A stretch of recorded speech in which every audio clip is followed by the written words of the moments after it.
Hello all, welcome to home chef.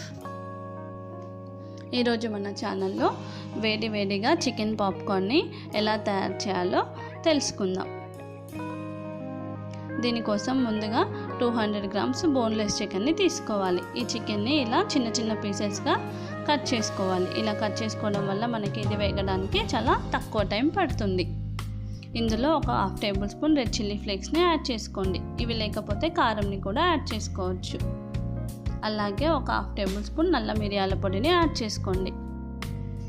ఇలా add చేసుకున్న తర్వాత రుచికి సరిపడా ఉప్పును కూడా యాడ్ చేసుకోండి.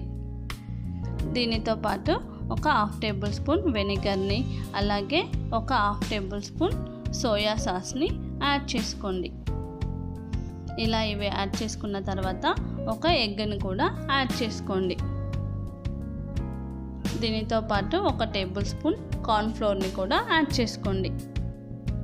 ఇలా ఇవన్నీ యాడ్ చేసుకున్న తర్వాత ఒకసారి బాగా కలుపుకోండి. ఇలా బాగా మిక్స్ చేసుకున్న తర్వాత దీనిని ఒక 10 నిమిషాల పాటు పక్కన ఉంచుకోండి.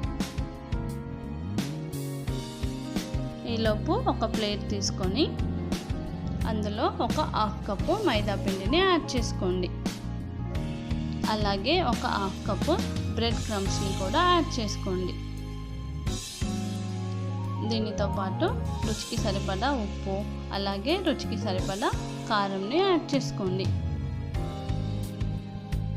ఇలా యాడ్ చేసుకున్న తర్వాత ఇదంతా ఒకసారి బాగా కలుపుకోండి.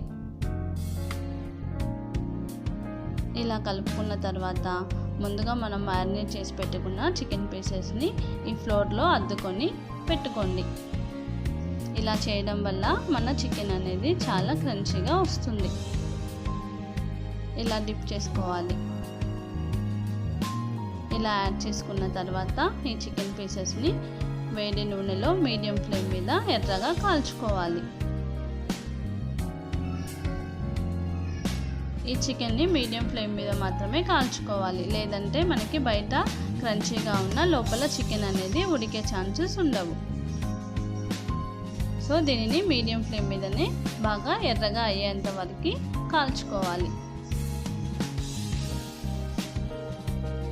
ఇక్కడ మన చికెన్ అనేది చక్కగా వేగుతుంది. ఇక్కడ మన చికెన్ అనేది ఆల్మోస్ట్ వేగిపోయింది. ఇప్పుడు దీనిని మనము ఒక బౌల్కి ట్రాన్స్ఫర్ చేసుకుందాం.